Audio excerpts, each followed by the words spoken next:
Now, where I falter, hung up shall our draws on a pace. 4 happy days bring in another moon.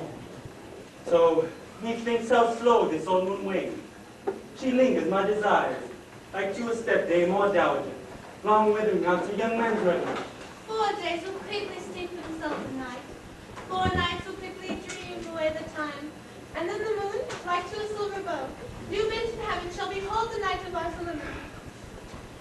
Go for the straight. Still teaching in you to moments. Await the birds and nimble spit of mirth. Turn melancholy forth to funeral. The pale companion is not far from. I apologize. I would thee with my sword, and one thy love doing me injury. But I will wed thee in another key, with pomp, with pride, and with reverence. My lord, you must make us see this. Rise and get thee, God. Lord, rise, my father. Happy Theseus, our renowned duke. Thanks, Ulysses. What's the news with thee? Full of vexation come I, with complaint against my child, my daughter Hermia. Stand forth, Demetrius, my noble lord. This man hath my consent to marry her. Stand forth, Lysander, and my gracious duke. This man hath bewitched the bosom of my child. Thou, Lysander, thou hast given her rhymes, and interchanged love tokens with my child.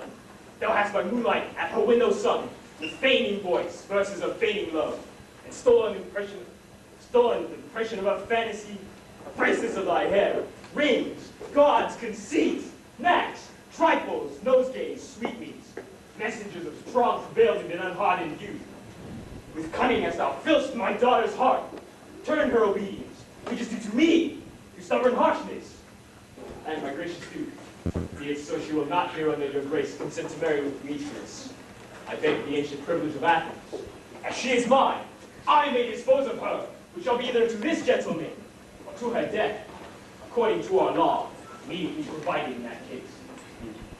What say you, Hermia? Be advised, fair maid. To you, your father should be as a god, one that composed your beauty, yea, one to whom you are but as a form and wife, by him imprinted and within his power to leave the figure or disfiguring. Demetrius is a worthy temple. Well, so is Lysander. In himself he is, but in this kind, wanting your father's voice, the other must be held the worthier. I would my father looked her with my eyes. Rather your wise must with his judgment look. Oh, I do entreat your grace to pardon me. I know not by what power I am made bold, nor how it may concern me in my modesty, here before your presence to plead my thoughts.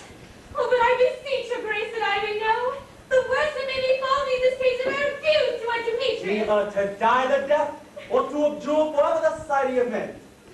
Therefore, fair Hermia, question your desires, nor abuse you.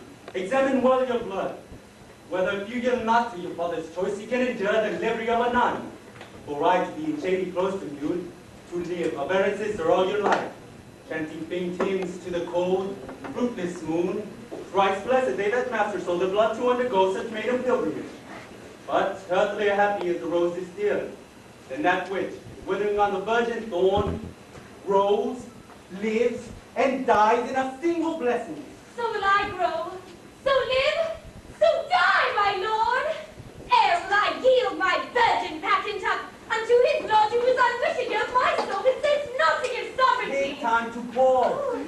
And by the next moon, the seeming day betwixt my love and me, for everlasting bond of fellowship. Upon that day, either prepare to die for disobedience to your father's will, or to wed Demetrius as he would, or on Diana's altar to protest, for I austerity and single life. Relent, sweet Hermia, and Lysander, yield thy crazy title to my certain right. You have a father's love, Demetrius. Let me have Hermia. Why don't you marry him? Scornful, Lysander! True, he hath my love, and what is mine my love shall render him. And she is mine, and on my right of her I do estate unto Demetrius. I am, my lord, as well derived as he, as well possessed. My love is more than his. My fortunes, every way is fairly great, if not advantage is Demetrius. And which is more than all these foes can be. I am beloved of Demetrius, Amia. Why should not I then pass with my right? Demetrius, hell about to his head, made love to Neros out of Helena, and one of her soul. She, sweet lady, dotes, devoutly dotes in idolatry upon this sputtering and incontinent man. I must confess that I have heard so much, and with Demetrius thought to have spoke thereof, but being overfull of self-affairs, my mind is different. But Demetrius, come, and come, Aegeus, you shall go with me. I have some private schooling for you both. For you, fair Hermia, look you arm yourself to fit your fancies to your father's will, or else the law of Athens deals you up, which by no means we may extenuate, to death or to a vow of single life. Come, my head, what a cheer, my love. Demetrius and Aegeus, go along. Must employ you in some business against our nostrils, and confer with you of something nearly that concerns yourselves. Duty and desire will follow you.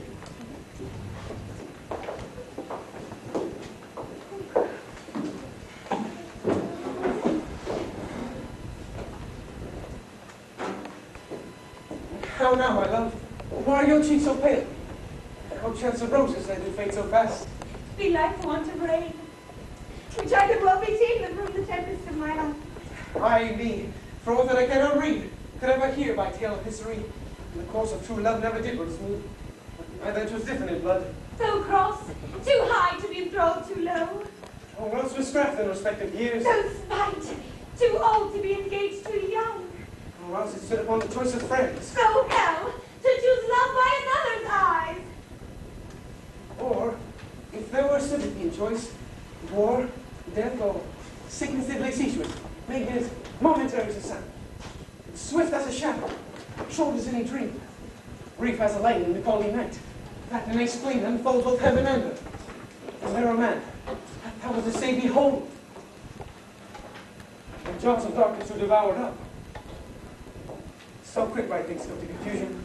If then true laws have ever been crossed, it stands as an edict in destiny. Then let us teach a trial patience, because it is the customary cross. As due to love is thoughts and dreams and sighs, wishes and tears poor fancies followers. A good persuasion, therefore hear me, Hermia. I have a widow and a dowager of great revenue, and she hath no child, and she respects me as only son. From Athens is her house, her own set of leagues. Then, my gentle Hermia, may I marry thee? And to that place thou shalt I think in law cannot pursue us. If thou lovest me, then steer forth thy father's house, to a more right, and in the wood, a league without the town, where I did meet thee once with Helena, to do observice to a morning maid. Then will I stay for thee. My good Lysander, I swear to thee by Cupid's strongest bow, by his best arrow with the golden head, by the simplicity of Venus's doves, by that which knitted souls in prosperous love, and by that fire which burned the Carthage queen, when the false Trojan under sail was seen. By all the vows that ever men have broke, in number more than even women spoke, in that same place thou hast appointed me, tomorrow will I truly meet with thee. Keep promise, love. Look, here goes Helena. Godspeed, fair Helena. Whither away? Call you me fair? Such fair cannot say Demetrius loves your fair. Oh, happy fair. Your eyes are lodestars and your tongue sweet hair more tunable than lark and shepherd dew and weakest wing and hawthorn buzzard here. Sickness is catching. Oh, what favor so yours would I catch, fair Hermia, ere I go. My ear should catch your voice, my eye your eye, my tongue should catch your tongue, sweet melody. Will the world mind Demetrius being baited? The rest I give to be to you translated. Oh, teach me how you look and with what art you sway the motion of Demetrius' heart. I frown upon him, yet he loves me still. Oh, that your frowns could teach my smile such skill. I give him curses, yet he gives me love. Oh, that my prayers with such affection move. The more I hate, the more he follows The me. more I love, the more he hateth me. His folly, Helena, is no fault of mine. None but your beauty, would that fault were mine. Take comfort. No more shall see my face. Lysander and myself will fly this place. Before the time I did Lysander see, seemed Athens as a paradise to me. Oh, then what graces in my love do dwell, that he has turned a heaven into a hell. Helen, to you I might will unfold. Tomorrow night when Phoebe doth behold those silver pieces in the wandering glass, decking with liquid pearls the blazed grass, that time that lovers fights doth still conceal. Through Athens' gates have we devices still. And in the wood where you and I, upon faint primrose beds we're wont to lie, emptying our bosoms of their counsel sweet, there my Lysander and myself shall meet. And thence from Athens turn away our eyes, to seek new friends in stranger companies. Farewell, sweet playfellow, pray thou for us, and good luck grant be thy Demetrius. Keep word, Lysander, we must starve our sight, from lovers' food till morrow deepening. I will, my Hermia. Helen, as you and him, Demetrius, go to us. How happy some more as some can be. To Athens I'm thought as fair as she. But what of that? Demetrius thinks not so. He will not know but all that we do know. And as the heirs does not on Hermia's eyes, so I, admiring of his qualities, things base and vile, holding no quantity. Nothing transposed to form and dignity. Love looks out with the eyes which is the mind. And therefore, as winged Cupid painted blind, nor hath love's mind of any judgment taste, wings and no eyes figure unheeding haste. And therefore, is love said to be a child, because in choice he is so oft beguiled, as by this boys who gave themselves forswear till the word love was virgin everywhere. For ere Demetrius looked on Hermia's eye, he hailed thou most that he was only mine. And when this hail some heat from Hermia felt, so he dissolved, and showers rose and melt. I will but tell him of fair Hermia's flight.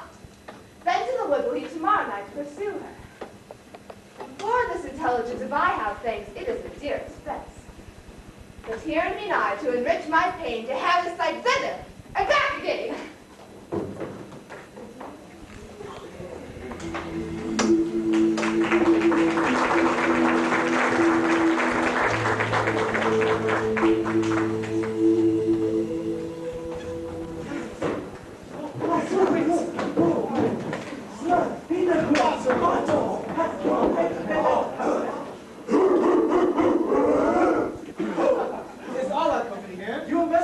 Generally man by man according to the script.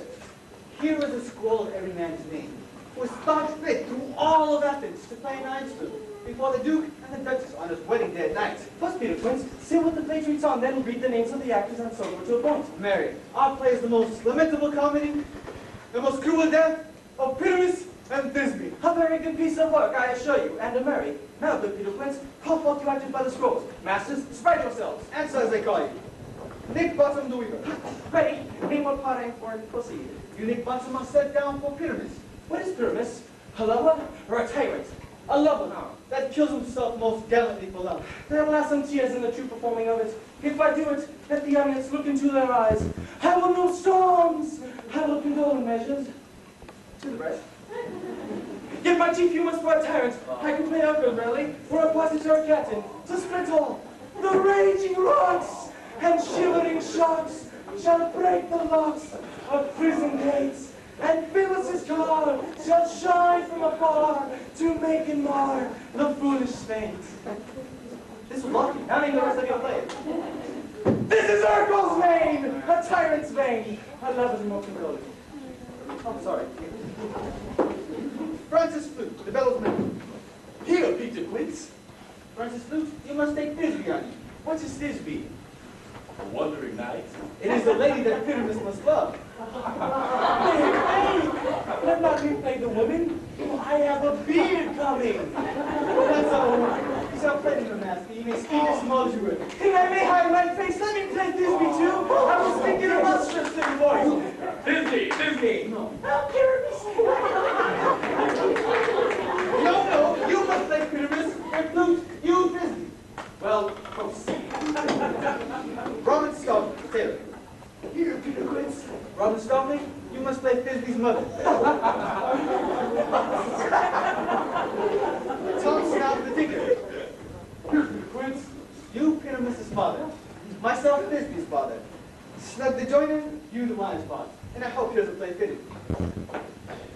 Have you the lion's part written yet? Pray you, if it be, give it me, for I am slow to study. You may do it extempo, for it is nothing roaring. Let me play the lion too! I will roar! That will do any man's good heart to hear me, and I will roar! That the Duke will say, let him roar again, let him roar again! And you should do it too, Turley, with pride the Duchess and the ladies, that they would treat, and that would hang us all. That would hang us all. Everyone, son. I grant you praise. I should fright the ladies out of their wits. They would have no more discretion but to hang us. But I will aggravate my voice. So that I will roar as gently as little sucking dove. And I will roar as swimming nightingale. This is a sweet-faced man, a proper man, as one shall see in summer's day. A most lovely gentleman-like man. Therefore you must needs play Peterman. Well, I will never take it. What good would I best discharge it? Where would you will? I will discharge it in either your strong Philippian, your purple and green beard, your red tawny beard, your French brown color beard, the perfect yellow. Some of your French crowns have my hats off. Can you play barefaced? But masters, pay your fault. And I am to entreat you, request you, and desire you to come them by tomorrow night, and meet me in the palace wood, a mile without the town, by moonlight. For if we meet in the city, we shall be daubed with company, and our devices known. In the meantime, I shall draw a bill of properties, such as our play wants. I pray you, masters, fail me not. We will meet, and then we may rehearse most obscenely and courageously. Take pains, be perfect. Adieu. At the Duke's open meets. Enough! Hold the cut bowstrings.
wander everywhere, swifter than the moon's sphere.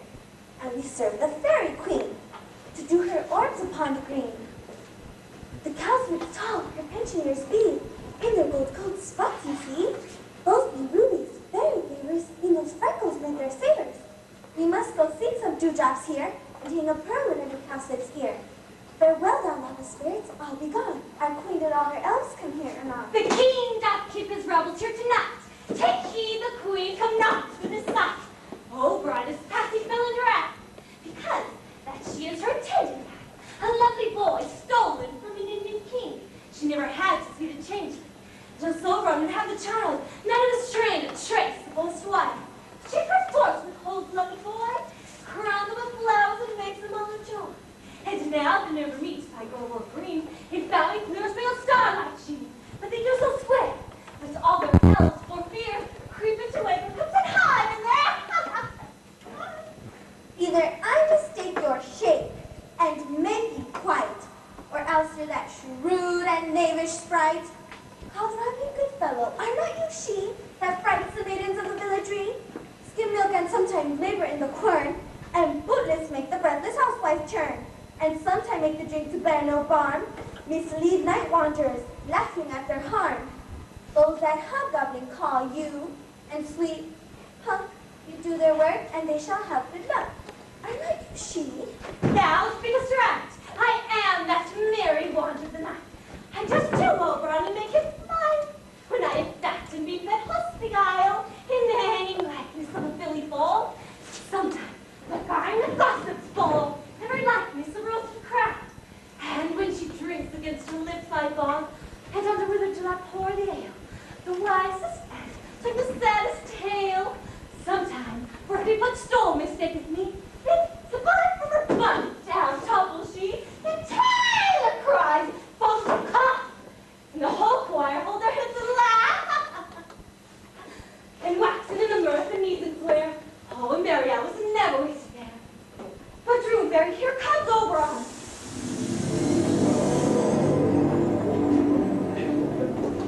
And here my mistress, would that he were gone.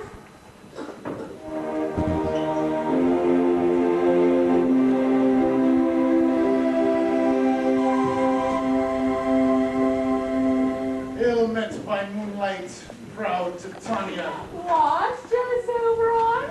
Very skip hence, I have forsworn his bed upon me. Tarry, rash wanton, am not I thy lord? Good I must be thy lady. But I know when thou hast stolen away from fairyland, and in the shape of corn sat all day, playing with pipes of corn and visiting love to amorous Philina. Why art thou here, come from the farthest step of India? What's that? Forsooth, the balancing out upon your buckskin mistress of your royal love. To Theseus must be wedded, and you come to give their bed joy and prosperity. How cast thou this for shame, Titania? Glance at my credit with poetry, knowing I know thy love to Theseus. These are the forgeries of jealousy, and never since the midsummer spring met we on hill and dale, forest and mead, by paved fountain or by rushy brook, on the beaten margins of the sea, to dance following with the whistling wind. But with thy brows thou hast stirred us forth. You amended then? It lies in you. Why should Titania cross her Oberon? I do but beg a little changeling boy to be my henchman. Set your heart at rest. The fair lad buys not the child of me. His mother was a votess of my order, but she being mortal, that boy did die. And for her sake do I rear up her boy. For her sake I will not part with him. How long within this wood intend you stay? Perchance till after Theseus' wedding day. You will patiently dance our round, and seek to amuse thy fellows. Go with us. If not, shun me, and I will spare your haunts. Give me that boy, and I will go with thee. Not for thy fair kingdom. Ready, away, we shall try downright to buy on this day. Well, go thy way. Thou shalt not from this grove till I torment thee for this injury. My gentle puck, come hither. I'll remember since once I sat upon a promontory and heard a mermaid on a dolphin's back, uttering such dulcet and harmonious breath, that the rooty goose lets a song, and certain stars shot merry from their spheres to hear the sea maid's music. I remember. At that very time I saw, thou couldst not, lying between the cold moon and the earth, Cupid on, a certain aim he took at a feather star thrown in by the west, and loosed his love shaft smartly from his bow, as it should pierce 100,000 hearts. That I might see young Cupid's fiery shaft, quenched in the chaste beams of the watery moon, and the imperial fortress passed on, made in meditation, fancy killed. Yet mocked I where the bolt of Cupid fell. It fell upon a little western flower, before milk white and now purple with love's moon. And maidens call it love in idleness. Fetch me that flower. I shoot thee once. The juice of it on sleeping eyelids laid will make all man or woman badly yoked upon the next side creature that sees. Fetch me the serve. And be thou here again, ere the Leviathan consume a leaf. Good night, my lord. Your servant shall do so. Having once this juice, fetch to Tanya when she is asleep, and drop the corvins in her eyes. Next thing then she waking looks upon, it's on line, fair, bull, unmeddling monkey or on busy, she shall pursue it with the soul of love, and there I take the strong from off her sight, as I can take it with another herb. I'll make her render up her page to me. I'll return to Adam. But who comes here? I'm invisible. Ha! Now over here is a conference. I love thee not, therefore pursue me not. Where is my spirit fair? The one I'll slay. Yet slayeth me. Thou toldst me they were stolen into this wood. And here am I, and wood within this wood, because I cannot have my Hermia. Hence, get thee gone, and follow me no more. You draw me, you hard-hearted Agnes, and yet you draw not the iron, for my heart is as true as steel. Leave me your power to draw, and I shall have no power to follow you. Do I entice you? Do I speak you fair? Or do I not, in plainest truth, tell you I do not, nor cannot love you? And even for that do I love you the more. I am your spaniel, and Demetrius, the more you beat me, I will fawn on you. Use me without your spaniel. Burn me, strike me, neglect me, lose me. Only give me leave, and worthy as I am to follow you. What worse a place could I make in your love than get a place in high respect with me, than to be used as you use your dog? Have not too much the hatred of my spirit, for I'm sick when I look on thee. And I'm sick when I look not on you. You do impeach your modesty too much. To leave the city and commit yourself into the hands of one that loves you not. To trust the opportunity of night and the ill counsel of this desert place with the rich wood of your virginity. Your virtue is my privilege. That it is not nice, and I do see a face, therefore I think I'm not in the night. Nor does this wood lack worlds of company for you and my respect for all the world. Then how can it be said I'm alone when all the world is here to look on me? I'll run to thee and hide me in the brakes and leave thee to the mercy of wild beasts. But wild has not such a heart as you. Run when you will, the sword shall be changed. Apollo flies, the daphne holds the chase. The dove pursues the griffin. The right hind it speeds to catch the tiger. Will the speed when Carolus pursues and bagger Will not stay thy questions, let me go. Or, if thou follow, do not believe that I will do mischief in the woods. I, in the temple, in the town, the field, you do me mischief. Fie, Demetrius. Your wrongs to set a scandal on my sex. We should not fight for love as men may do. We should be wooed and we're not made to woo. I'll follow thee and make the heaven of hell to die upon the hand I love so well.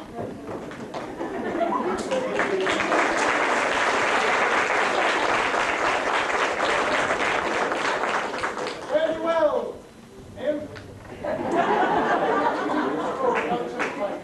And he shall seek thy love. Hast thou the flower there? Welcome, Wanda. Ah, there it is. Pray thee, give it to me. I know a bank where the wild vine blows, where oxlips and the knotty violet grows. White over canopies with luscious woodbine, with sweet musk roses and with eglantine thyme. There sleeps the Tanya sometime of the night, lulled in these flowers with fences and delight. And there the snake throws her enameled skin, wide enough to run a fairy in. Drink the juice of this, a streak her eyes and make her full of hateful fantasies.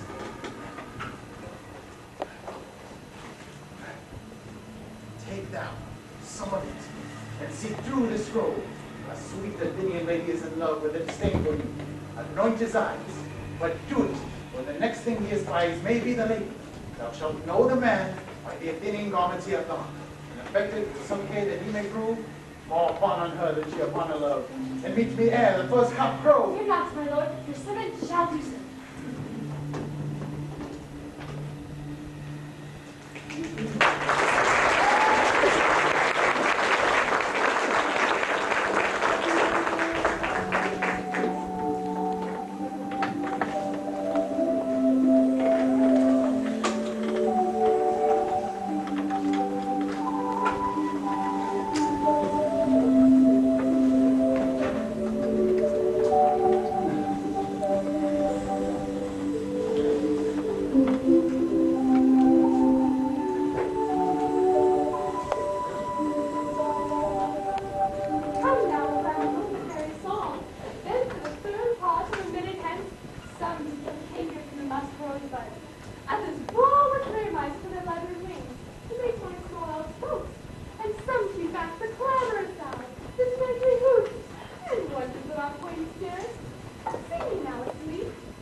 love and language for his sake.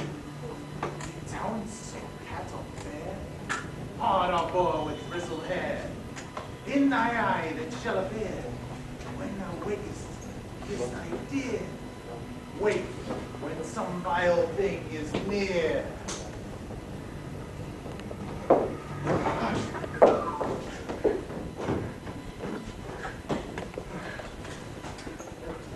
Fair enough. You fainted wandering in the wood. And to speak from, I forgot our way. Well, rest us, Samia, if you think it good, and tarry for the comfort of the day. Be it so, Lysander. Find you out of bed, for upon this bed will I rest my head. One turf shall serve as a pillow for us both. One heart, one bed, two bosoms and one trough. Nay, good Lysander, for my sake, my dear, lie further off yet. Do not lie so near. Oh, take the sense me of my innocence. Love takes a meaning at love's conference. I mean that my heart into yours fits, so that but one heart we can make it. Two bosoms in a teamster's hand, so then two bosoms a single trough. And then by your side, no bedroom we deny. For lying so, Hermia, I do not lie. Lysander riddles very prettily. Now much beshrew my manners and my pride, if Hermia meant to say Lysander lied. But, gentle friend, for love and courtesy, lie further off. In human modesty, such separation as may well be said, becomes a virtuous bachelor and a maid. So far be distant, and good night, sweet friend. Thy love ne'er alter till thy sweet life end. Amen, to that fair place I lie. Then in life when I am losing, here's my bed, to give thee all his rest. Without that wish, the wish is I, sweet friend.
Oh, how fearful is that firmly to perish on my soul. Do not say so, Lysander, say not so.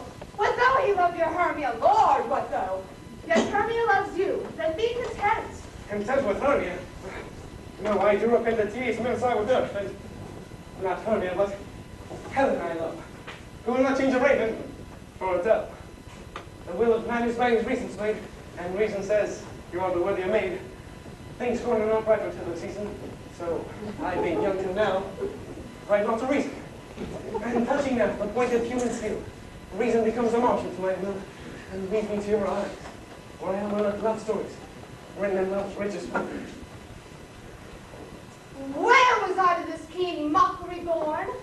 What at your hands did I deserve this scorn? Is not enough, young man, that I did never know that ever can deserve a sweet look from Demetrius' eye. But you must flout my insufficiency. Good troth, you do me wrong, good sooth, you do in such disdainful manner me to woo.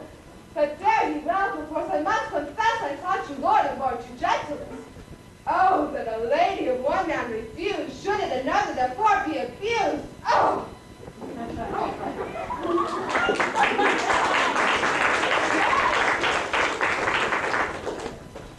She sees not Hermia. Hermia. Sweetwater. And never mayst thou lie, son of me. For as the surfeit are the sweetest things, the deepest loathing to the stomach brings. Nor as the heresies that men do leave, nor hate moves by those they did deceive.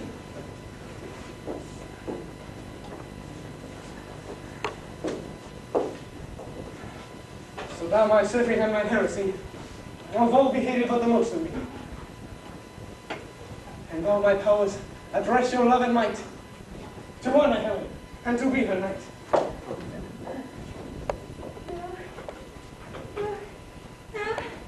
Help me, Lysander!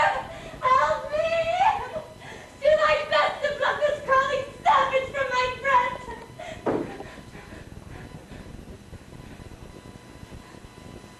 Why me? A pity. What a dream was here. Lysander, look how I do quake with fear. Methought a servant made my heart away, and you sat smiling at his cruel prey. Lysander, what? Remove! Lysander! Lord! What? Out of hearing, God, no sound, no word! And left, where are you? Speak and give your hand, speak about love!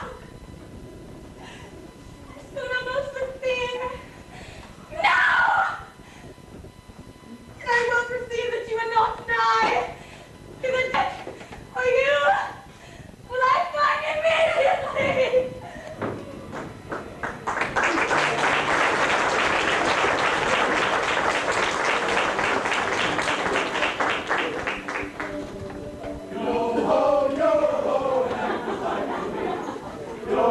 Yo-ho, an actor's life for me. How are you, pets?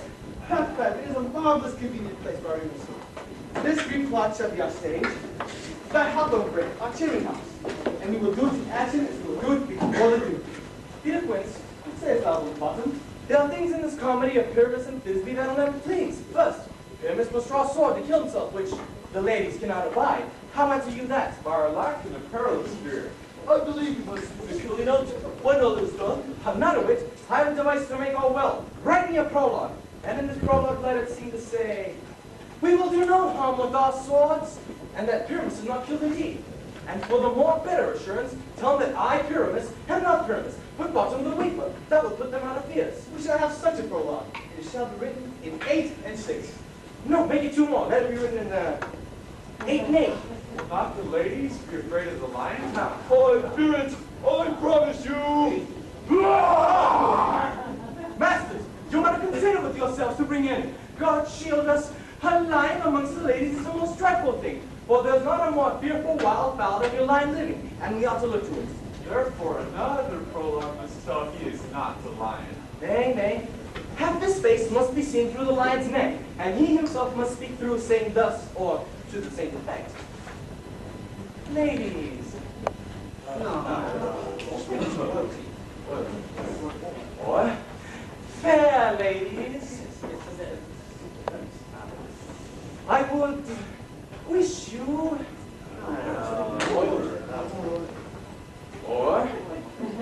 I would request you, or I would entreat you, Yes. good, not to fear, not to tremble, my life or yours. If you think I come hither as a lion, it were pity on my life. Nay, I am no such thing. I am a man. No, you're not. As other men are, and thus let him name his name and tell him plainly he is Snug the Joiner. Well, it shall be so. But there are two hard things, that is, to bring the moonshine into your chamber. For you know, it needs by moonlight. Does the moon shine the night we flare a play? A calendar, a calendar. Look at the old man. Find out moonshine, find out moonshine. Yes, that's shine that Why the oh, may you leave a casement and the great chamber window will be played open, and the moon may shine in at the casement. Aye, or else one must come in with a bush of thorn and a lanthorn, and say he comes to this figure, all to present the person who moonshine. Then there is another thing. We must have a wall of the great chamber.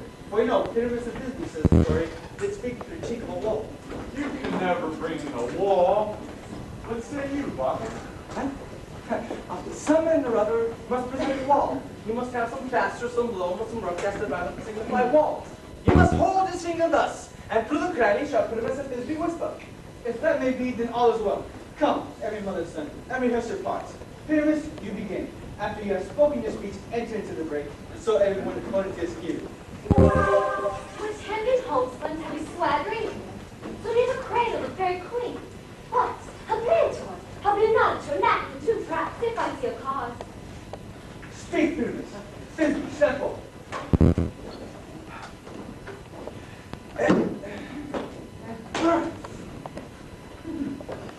Frisbee! The bells of Odor save us sweets! Odor, save us sweets! So hath thy birth my tears, Thisbe dear. But hark, I hear a voice. Sit up and hear a while, and by and by to thee I will appear. The stranger curious to never play here. Must I speak now? I very must use. For you must understand, he goes but to see a voice that he heard, and this to come again. Most radiant Pyramus. Most radiant Pyramus.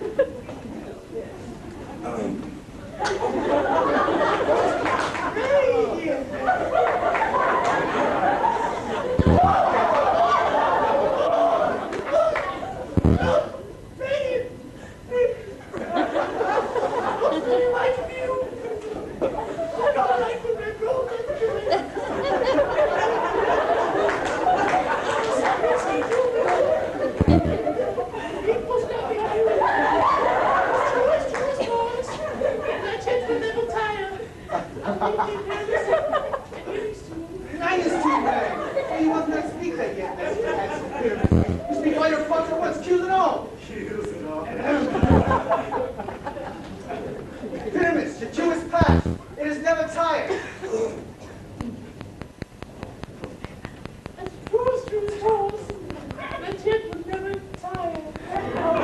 Never will be mine. Oh! Oh, monsters! Oh, strange! Brave masters! Fly masters! Help! Holly! Holly to batch and rat, to bog the bush, to break the briar, sometimes a husband be, sometimes a hound, a hog-headed sparrow, sometimes a spy, and snake, barking, cries and draw. Bird, like horse, hound, hog, bear, fire and return! What have you run? This is a neighbor to make me afeard. Oh, Barton, thou art changed. What is it I see on thee? What do you see? Do you see Nancy's head of your own, do you?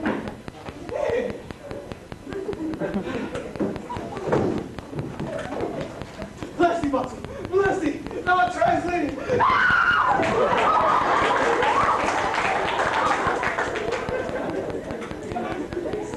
I see the neighbor. This is to make an ass of me. You're right. But I will not stir from this place. I will walk up and down, and I shall sing, while they shall hear, I am not afraid. The also broken back of you. The orange tawny bill. The throstle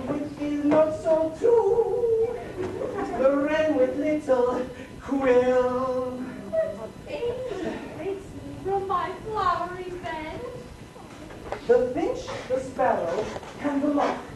The plain-song cuckoo they, whose notes so many men doth mock, and dare not answer, nay. For indeed, who would set his witch on such a foolish bird? Who would give the bird a lion cry cuckoo never so? I'm craving gentle mortal sing again. Mine ear is much enamored to thy note.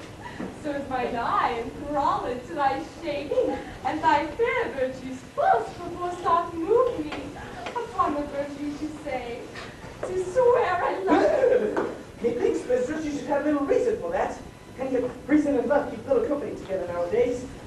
To a pity, it will not make some honest neighbors good friends. Nay, I hate upon the occasion. Thou art as wise as thou art beautiful.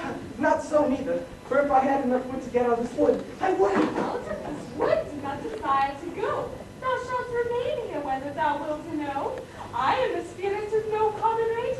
The summer still locked in the codified state.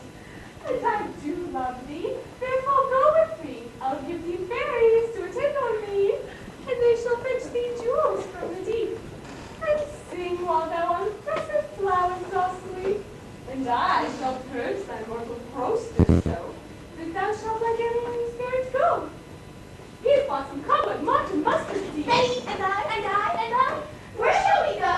Be kind and courteous to this gentleman. Open his locks and gambol in his eyes.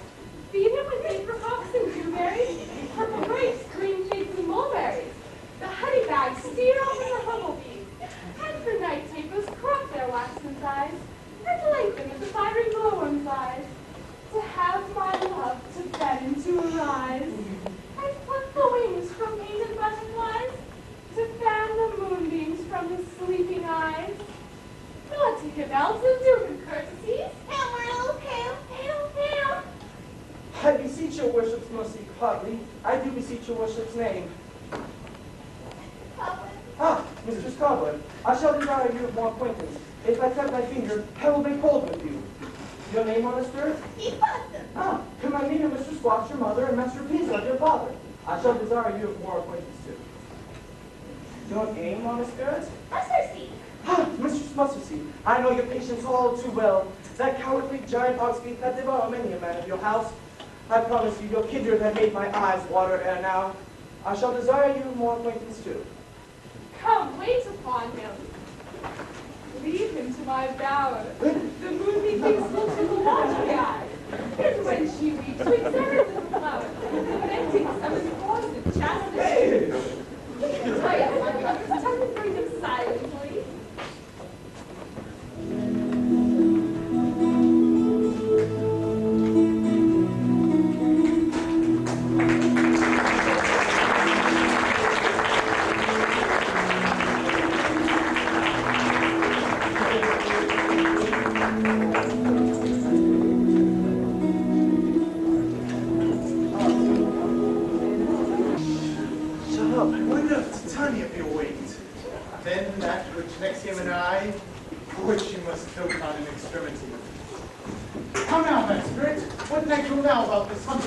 Oh, my mistress of the march of love. Years are close to consecrated flower, when she was in her dawn sleeping tower, a crew of patches, rude mechanical, that work for bread upon a tea and stalls, were met together to rehearse a play, intended for great Theseus' nuptial day. The shadow, thick skin of that current sort, could hear was presented in their sport, forsook his seat had entered in a break, when I did him at disadvantage take, and as his knoll I fixed on his head. Anon his Thisbe must be answered, and both my baby comes, when they him spy, as the wild geese that the creepy fowler are, sever themselves and madly sweep the sky, so to sight away his fellows fly. I led them on with this distracted fear, lest Turnus translated there. And in that moment, so came to pass, Titania wakened, and straightway loved an ass. This falls out better than I could devise. But hast thou yet matched the Athenian eyes with the love juice, as I bid thee do? I took him sleeping, that is finished too, and the Athenian woman by his side. But when she waked, for she must be I. Ah, stand close. This is the same Athenian. This is the woman. And not this the man. Why rebuke you that loves you so? Lay breath so bitter on your bitter foe. Now I would charge that I should use thee words, for thou, I fear, hast given me cause to curse. If thou hast lain nice under in his sleep, bring our shoes in blood, plunge him deep, and kill me too? It cannot be but thou hast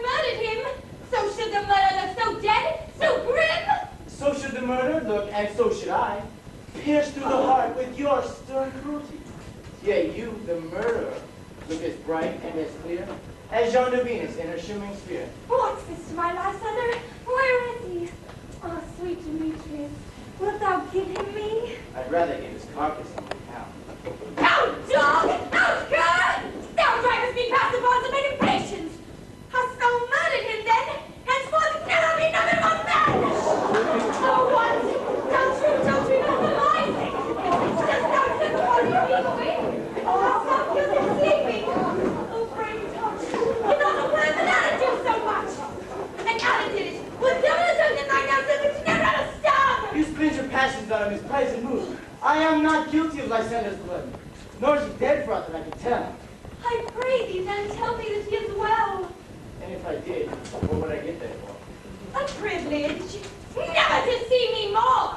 And from thy hated presence part I so, see me no more, whether he be dead or no. Don't fall on her in this fierce.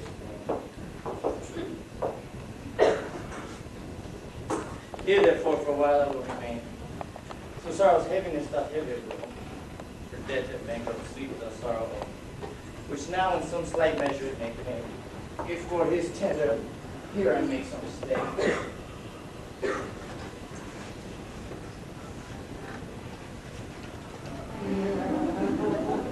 What hast thou done? I was mistaken quite, and laid the love juice on some true love's sight. About the word goes swifter than the wind, and Helena abandons me without mine. All fancy sick she is, and pale of cheer, with sighs of love that cost a fresh blood dear. By some illusion, now bring her here, or charm his eyes against she will appear. I go, look, I go, swifter than arrow from the Tartar's bow.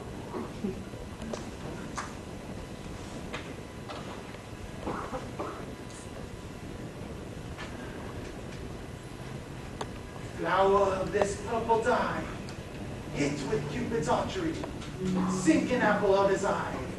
When his love he doth espy, let her shine as gloriously as the Venus of the sky.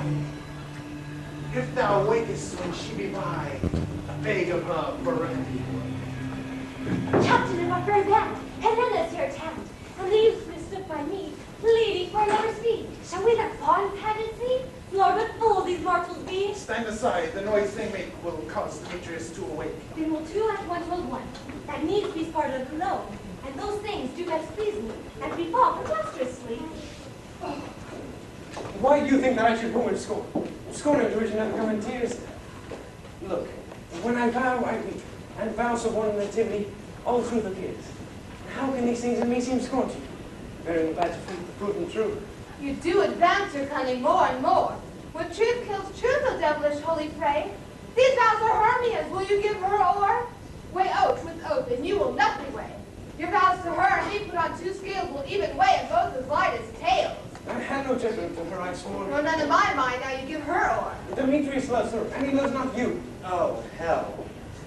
Red. Goddess. Nymph. What, my love, shall I compare thine eye? Crystal is muddy. Oh, how ripe and show thy lips. Those kissing cherries tempting good. And when you hold up thy hand, let me kiss this princess of pure white, this seal of bliss.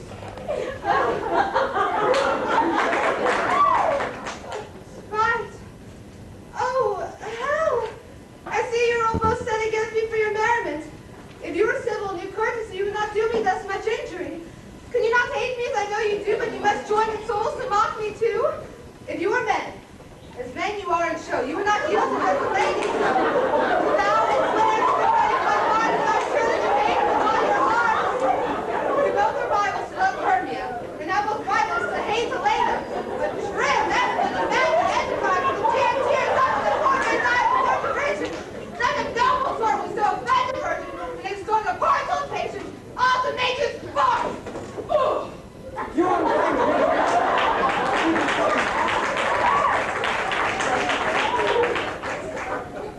For you love Hermia, this you know I know. And with all good will, with all my heart, in Hermia's love, I yield you my heart. And yours of Helena to me bequeath. Oh, I do love and will do till my death. Never did my persuade more idle threats. Lysander, keep that Hermia. I will not. If e'er I loved her, all that love is gone. My heart to her but as a guest, why sojourn? And now to Helen is it home return. Helen, it is not so. Discourage not the faith thou dost not, lest thy peril thou fight dear. Look where that love comes. Yonder, thy dear. Oh, thou art not my own. My dear, I thank his prophet that I found, but why unkindly didst thou leave me so? Why should he stay whose love thou pressed to go? What love could press Lysander from my side? Lysander's love, that was not let him bide. Fair Helena, for more lies a night than all yon fiery elms and eyes of light. Why seekest thou me? Cannot this make you know the hate I bear thee make me leave thee so? You speak not as you think. It cannot be. No! She is one of this confederacy. Now I perceive it to join all three to fasten this false word in spite of me. Centurion Hermia was a grateful maid. Have you conspired? Have you indeed contrived to bait me with this foul derision?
Be certain nothing to it is no jest that I do hate thee. And look, Helena. Oh, me! You Jedi! You plague of Gotham! You thief of love! What have you come by night and stolen my love heart from him? Fine, I think. Have you no modesty? No making stranger?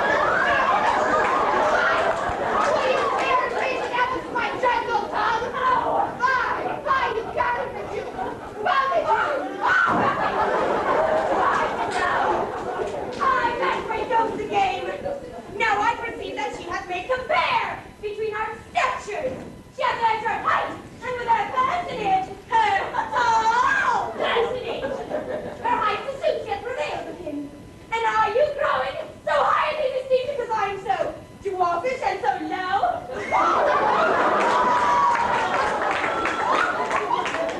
No, am I no painted wrinkled speak? And who am I?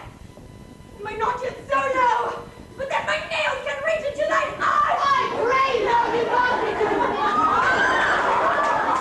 I just have the first time you get all truth. I'm trying to gain from my power. That's no time.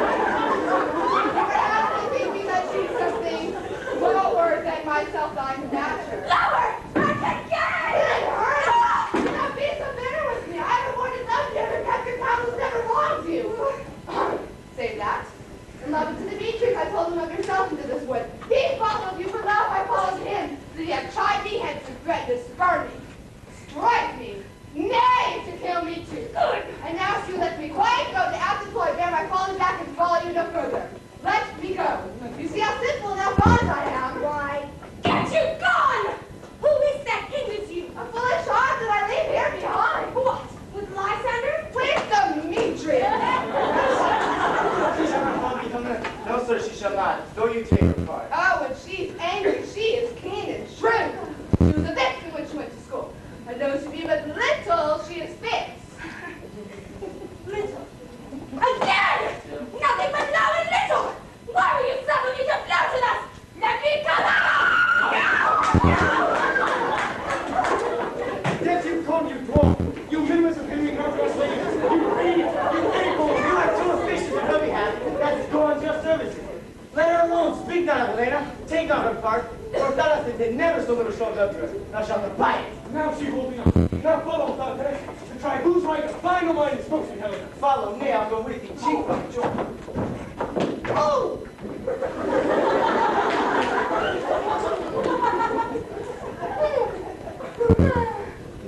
You! Mistress!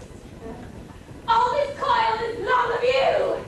Nay, go not back! I no longer trust you, I no longer stay in your cursed company. Your hands and mine are quick for fray, for legs no longer go to run away.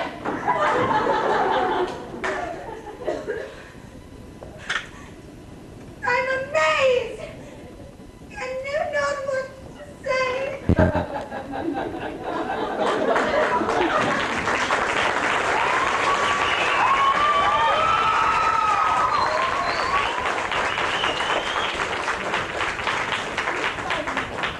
Still thou mistakest, for else committest thy knaveries wilfully. Believe me, King of Shadows, I mistook. Did you not tell me I should know the man by the Athenian garments he had on?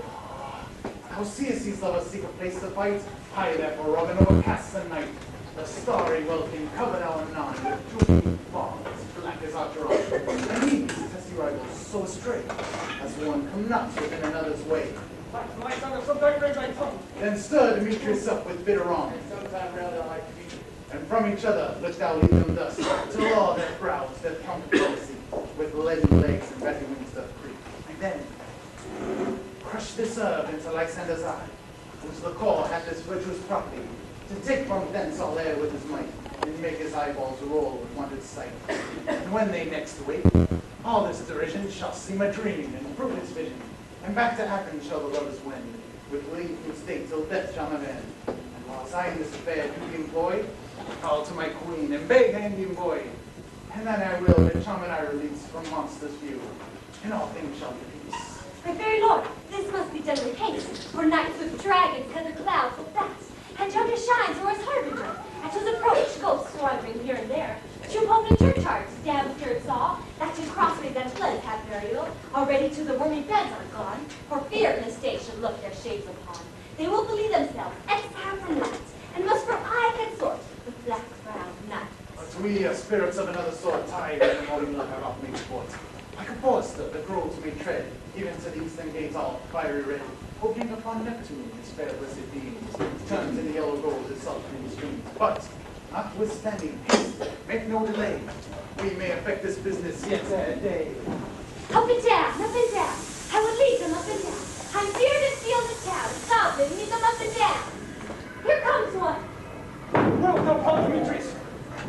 Speak up now. Here, villain, draw an entrance. Where art thou? They will be within street. Follow me then, to play the ground. Listener! Speak again! Thou runaway, thou coward! Art thou fled? Speak!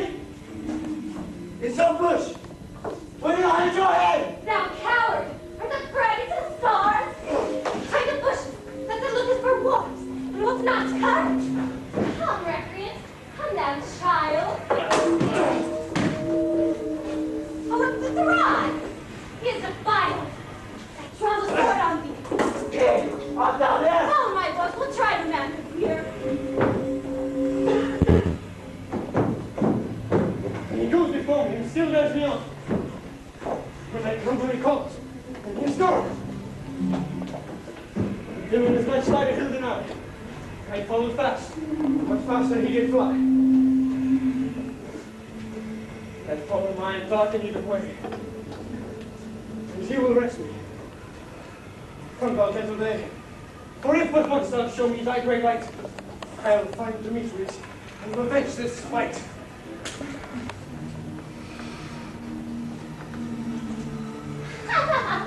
Coward, why comest thou not? Obey me if thou darest, for when I want, thou standest before me, shifting every place, and when thou stand on me in the face, what art thou now? Come hither, I'm here. Nay, thou mockest me. Thou shalt bite as deer, if ever thy face by daylight see. Now go thy way. Thickness constraineth me to measure my length in this cold bed. My days approach. Look to me visiting. Oh, weary night. A long and tedious night. Oh! From here to my poor company these rest and sleep. The sunshine trust of sorrow's hour. Steal me a while from mine own company. You put three, come one more. Two will kind make some souls. Here she comes, christened sad. Cupid is a knavish lad, thus to make poor females mad. Never so weary, never so in woe. Bedeviled with dew and torn with bribes. I can no further crawl, no further go. Here will I rest me till the break of day. Heavens, shield my asunder, if they me afraid.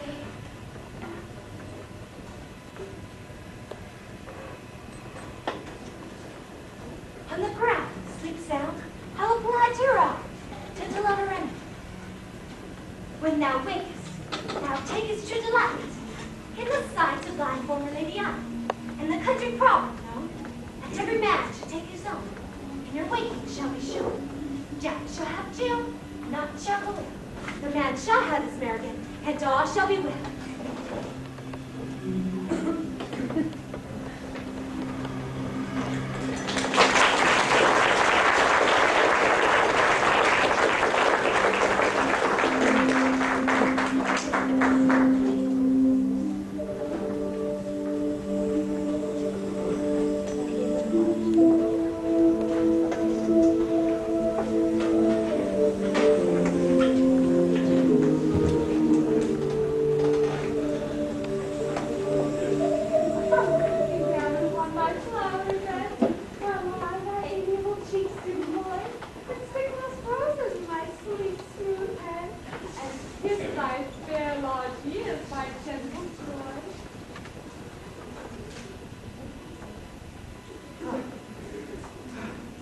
Blossom.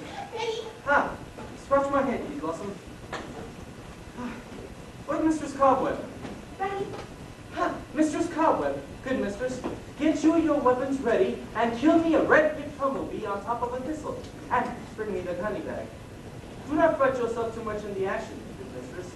And, good mistress, take care of the honey bag, great God. I would be loath to have you overflow with honey bag, spirit. Where's mustard seed? Benny, Ah, mustard seed, give me your knee. Pray you, leave your courtesies. what's your will? Nothing but to help cavalry feed Blossom to scratch. For I must be marvelously hairy about the face. I must to the barber's. For I am such a tender ass. For if my hair doesn't tickle me, I must scratch. What? Was that just the music, my sweet love? I have a reasonably good ear in music. Let's have the tongs and the bones ready. Or say, sweet love, without desire Truly a peck of provender. I can munch on your good dry oats. I have a desire for a bottle of hay. Good hay, sweet hay. Happy little fellow. I have a venturous fairy that shall seek the squirrel's heart and fetch thee new nuts. I would rather have a handful or two of dried peas, but pray you, let you people stir me not. Will I have an exposition of sleeping upon me? Sleep thou, and I will wind thee in my arms. Fairies, be gone and be all ways away. Search off the woodbine, the honeysuckle gently entwist. The female ivy so enrings the barky fingers of the elm. Oh, how I love thee! How I dote on thee!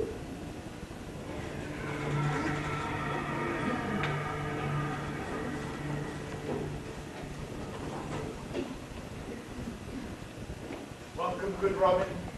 Seest thou the sweet sight? The dotage now I do begin to pity. For meeting her late behind the wood, seeking sweet favors for this hateful fool. I did afraid her, and fall out with her, when she is hairy temples and have rounded corners of fragrant flowers. And that same dew, which sometime on the buds was wont to swell like rounded orange pearls, stood now within the pretty flower's eyes, like tears that did their own disgrace beware. And when I had it my pleasure, taunted her, and she in mild terms behaved my patience. I then did ask of her a changing child, which straight she gave me, and sent to bear him to my bower in fair land. And now that I have this boy, I'll undo this hateful imperfection of her eyes. And, my gentle father, take up the transformed scalp from off the head of this Athenian swain, so that he, awaking when the other do, shall back to Athens again repair, and think no more of this night's accidents, as a fierce vexation of a dream. But first, I will release the fairy queen. Be as thou wast wont to be. See as thou wast wont to see. Dian's bud over Cupid's flower hath such false and blessed power. Now, my Titania, wake you, my sweet queen. My Oberon, what visions I have seen! Methought I was enamored of an ass. How came these things to pass? Oh, how mine eyes do loathe his visage now! Silence a while. Robin, take off his head. Titania, music call and strike more dead than common sleep of all these five the sense. Music, oh, music is charming sleep. and when thou wakest, with thy full eyes, peep. Come, my queen, take hands with me, and rock the ground while these sleepers be. Now thou and I a new enmity will tomorrow midnight solemnly dance into Theseus' house tranquilly, and there shall the pairs of faithful lovers be wed, with Duke Theseus, all in jollity. The very king, attended not. I do hear the morning law. Then, my queen, in silence sad, trip we after night shade, we the globe can compass soon, swifter than the wandering moon. Come, my lord, and in our flight, tell me how it came this night. This high sleeping here was found, with these mortals on the ground.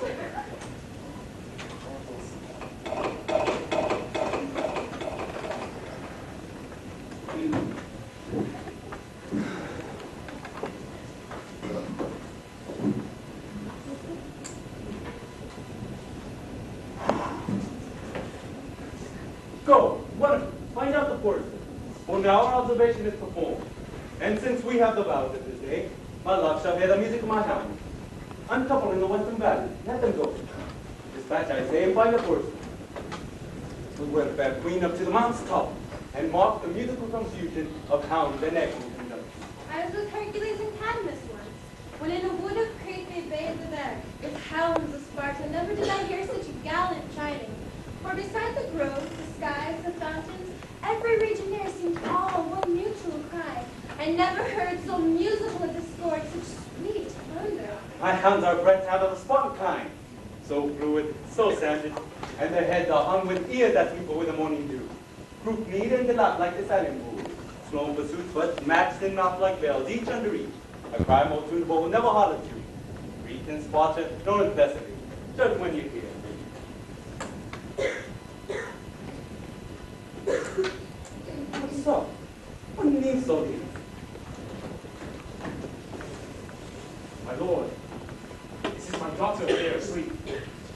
This, my son, this Demetrius is. And this Helena, old Medos Helena. I wonder of their being here together. No doubt they rose up early to observe the rite maid, and hearing our intent, came here in grace of our solemnity. But speak, Aegeus, is not this day that Hermia should give answer of her choice? It is, my lord. Go, bid the huntsmen wake them with their horn.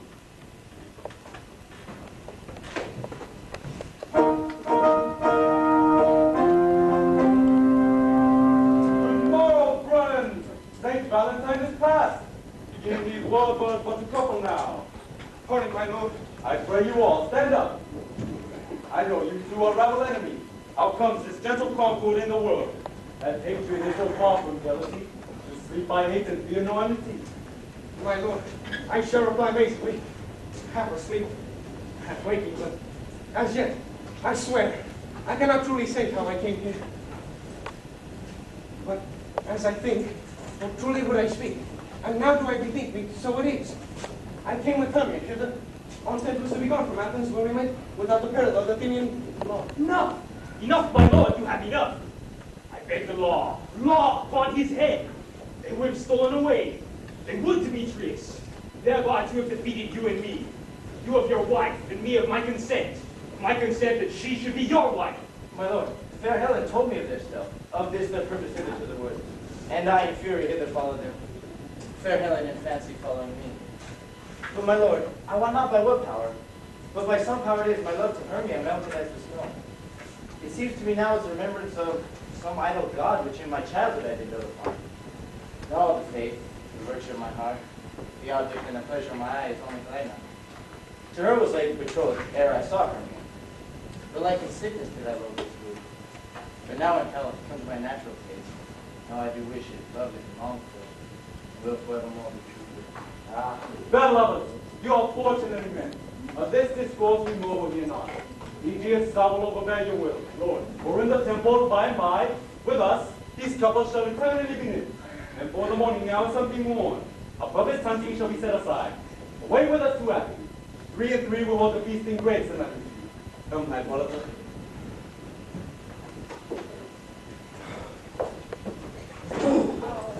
these things seem small and indistinguishable, like far-off mountains turned into clouds. Methinks I see these things with Parthenon, when all things seem double. So methinks. And I found Demetrius like a jewel. My nose are not my nose. Are you sure that we are awake? It seems that yet we sleep in a dream. Do you not think the Duke was here and bid us follow him? Yea, and my father. And Hippolyta. And he did bid us follow to the temple. Well, then, I guess we are awake. Let's follow him, and by the way, let us recount our dreams.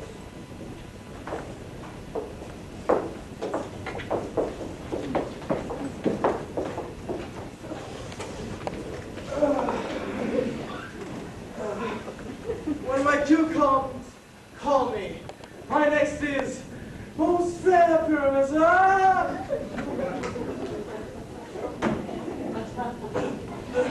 Peter Quince. The billow bender. Snuck the joiner. Snuck the tinker. Stop me.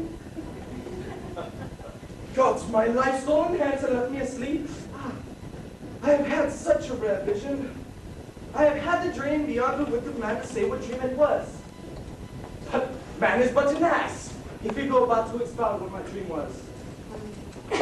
The eye of man hath not heard, the ear of man hath not seen, his hands to taste, his tongue to conceive what my dream was. I shall have Peter Quince write me a ballad of this dream, and it shall be called Bottom's Dream, for it had no bottom. I shall sing it before the Duke. Pre-adventure to make it more gracious, I shall sing it half to death.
Sweet breath, and I will not doubt them here. It's a sweet comedy.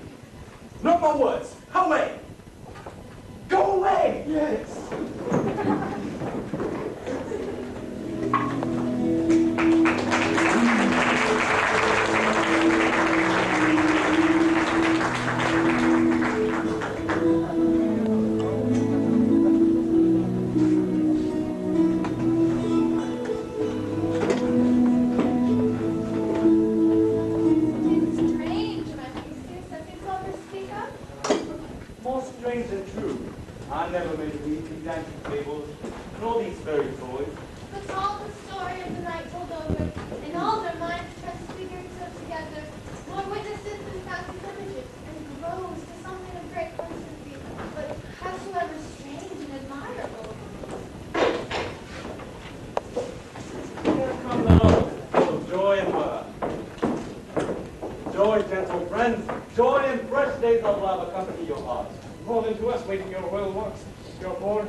Come now, what's that? What music shall we have to wear away this long age of 3 hours? We now have to suffer bedtime. Where's our usual manager of mirth? What revels are in hand? Is there no play to ease the anguish of approaching now? Illustrate. Say, what arrangements have you for this evening? What's mask? What's music? How can we beguile the lazy time if not with some delight? Play there is, my lord. Some 10 words long, which is as cute as that known to play. Who are there that do play it? Our headed men that work in Athens. I won't hear that way. Never anything can be amiss when simpleness and duty enter in. Go, bring them in. Take your places, ladies. I look not to see regiments that were charged. You shall see no such thing, my son. He says there can be nothing of the kind. The kind of we to give them thanks for nothing. Us more shall be to take what they mistake, and what noble duty cannot do. Noble respect takes it in might, not merit.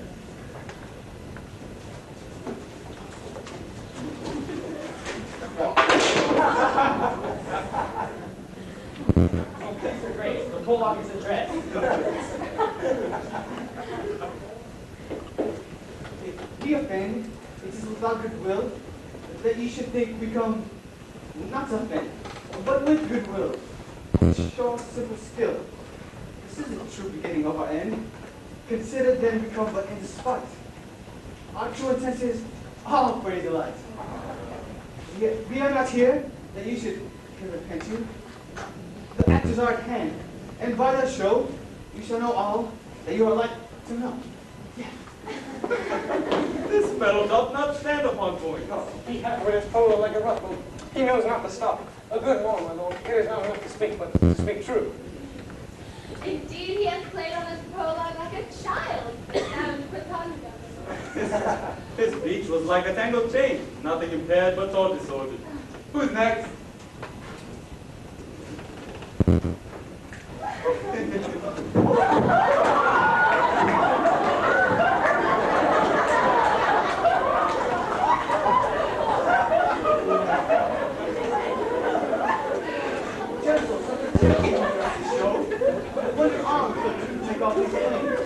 This man is pyramid, if you would know. This speech is Lady Pisby, sir.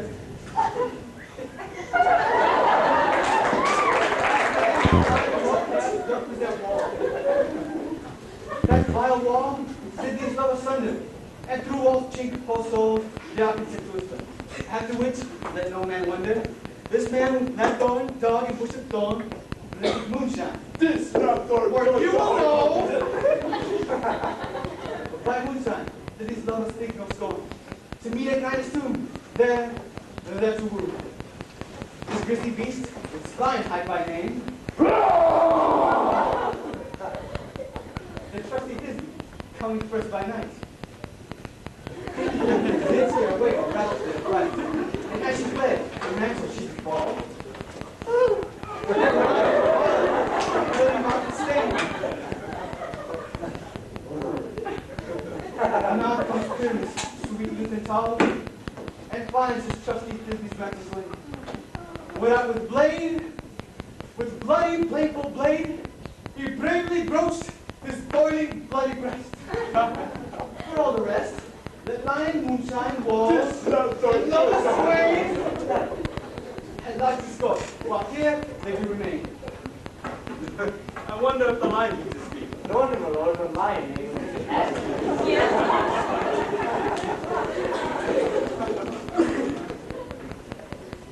In this same interlude it doth befall that I, one snout by name, present a wall. In such a wall as I would have you think that had a name of cranny, hole, or chink,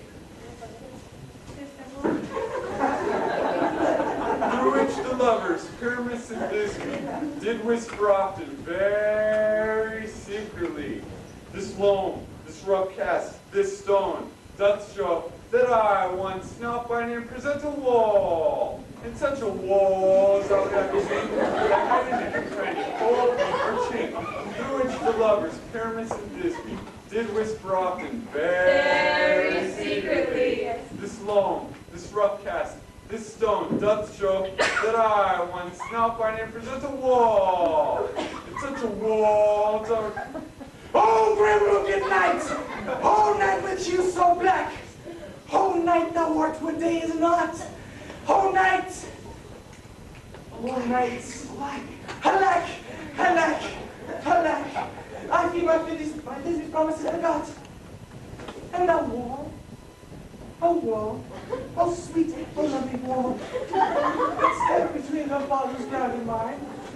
And that wall, oh sweet, oh lovely wall, show me thy cheek to peek through with mine eye. Show me thy cheek. Oh, thanks, courteous wall. Jove shield thee well for this. But what is it that I see? No Thisbe I see. Oh, cursed wall through whom I see no bliss. Curse be thy soul for thus deceiving me. The wall being sensible should curse king. No, true, sir. Deceiving me is Thisbe's useless. Come by now. Your fault, as I told you. Ah, yonder she comes.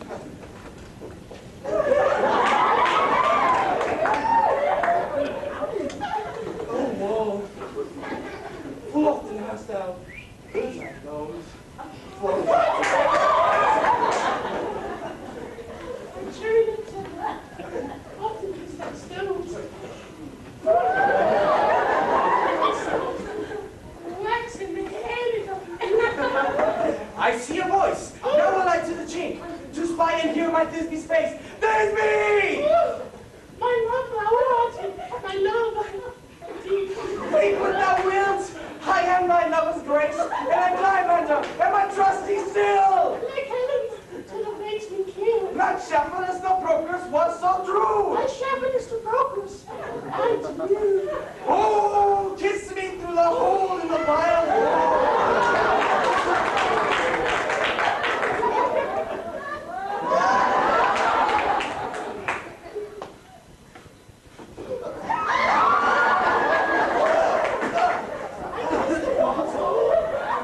At your lips it all.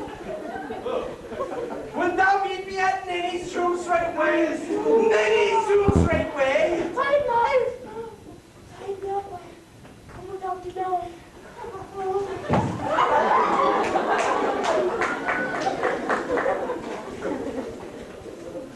Thus have I war my part discharged so, and being done know that I once now by name present a wall. Such a wall as I would have to courage love, courage.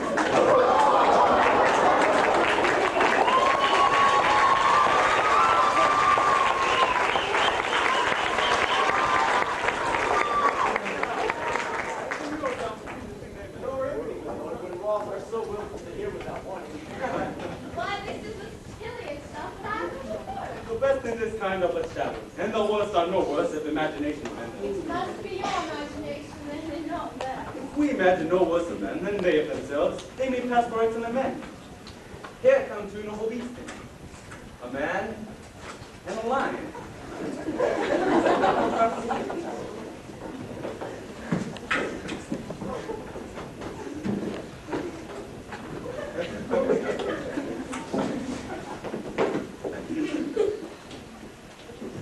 You, ladies, you, whose gentle hearts do fear the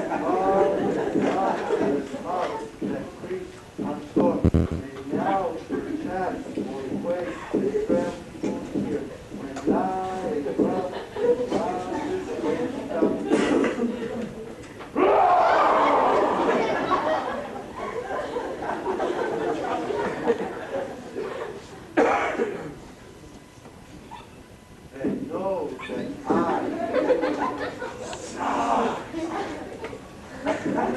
And know that I, such by name, am a lion's heart, no else, no lion's step. For if I should, as I come into this place for me, on my life. A very gentle beast and of a good conscience. The very best of the beasts, the one that I saw. The man is very fox for his valor. And a true goose for his discretion. Not so, my lords, for his valor cannot carry his discretion, and the goose carries the fox. Yes. His discretion, I'm sure, cannot carry his valor, for the goose carries not the fox. Leave it to his discretion, and let's listen to the moose. This lad doth the horrible presentation of His no presence, and his horns are visible within the circumference. This lad doth the horrible present. Myself the man in the mood do seem to be. This is the greatest dare of all the rest. The man should be put into the land's head. How is it else the man in the moon? He dares not come there for the cannon. Your seat is already on snow. I'm a weary of this. He would change. It appears by his small light of discretion that he is in the way. But yet, in courtesy and all reason, we must take time. Proceed, Lord. All that I have to say is to tell you that this lanthorn is the moon. Myself the man in the moon. This thorn bush, my thorn bush. And this dog, my dog.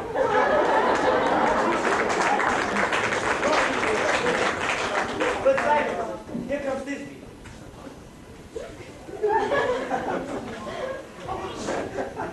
This is all really strange. Where is my love?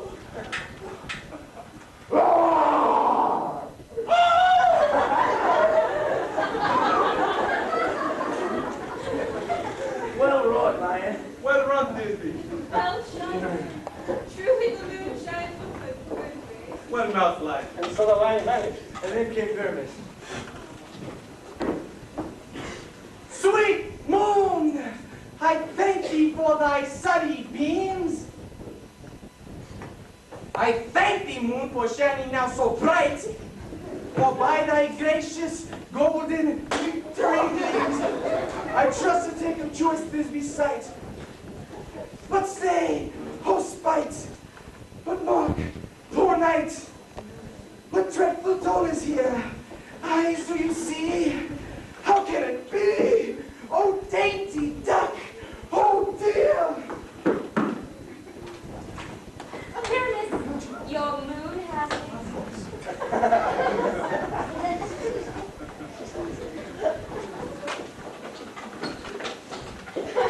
Thy mantle good. What? Stained with blood? Approach ye furies fell. Oh, fates come, come, come thread and drum. Quail, crush, conclude, and quell. This passion and the death of a dear friend would go near to make a man look sad. be true, my heart, but I would pity thee. Oh, wherefore nature did these lions frame?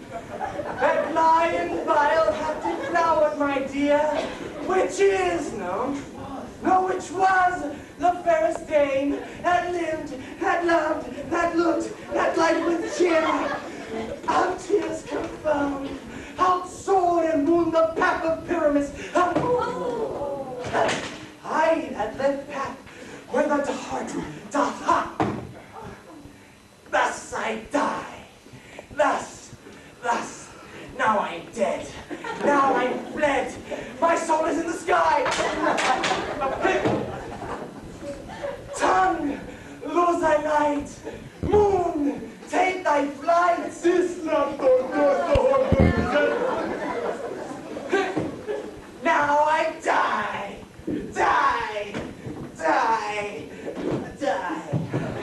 No die, but an ace for him, for he is but one. Less than a man, for he is dead. He is nothing. With the help of a surgeon, he might get recovered and prove an ass. Yes, but perhaps has moonshine has gone before this she comes back and finds a lover. She will find him by starlight. Here she comes, and her passion into play.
No epilogue, I pray you. All you play is no excuse, never excuse.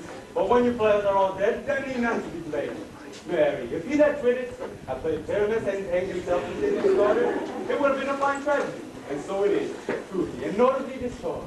Give your epilogue alone. I am saying a midnight have told the world. Lovers to bed. Almost very bad. Lovers to bed.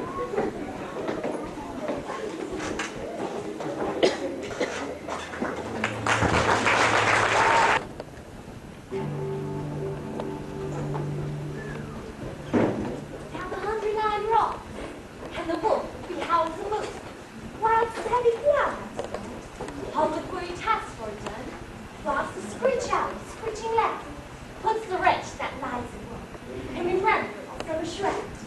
Now it is the time of night, the graves are gaping wide, everyone's with forth this fright, this turns with paths to glide, as we ferries back to run by the triple head steam from the presence of the sun, while with darkness like a dream. Now our frost, not a mouse, shall disturb this hollow house.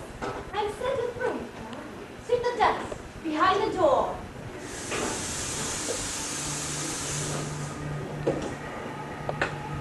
Now until the break of day, through this house each fairy stray, to the best bright bed will we, by us shall blessed be, and the issue there create, ever shall be fortunate, and so shall the couples three, ever true and loving be, despite it in native, shall upon their children be. With this field to consecrate, every fairy take a gate, and each several chamber bless, through this palace with sweet peace, and the owner of it bless, ever shall in safety rest. But trip away, make no stay. Meet me all by break of day.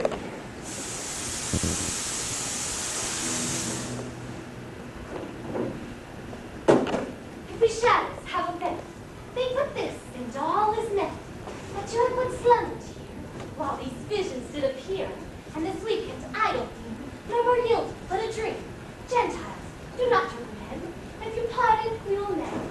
And as I am an honest puck, if we have the nerd luck, now to escape the serpent's tongue, we will make amends ere long, or else the puck will lie call. So, good night until you all give me your hands if we be friends, and Robin shall restore our minutes.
Mm-hmm.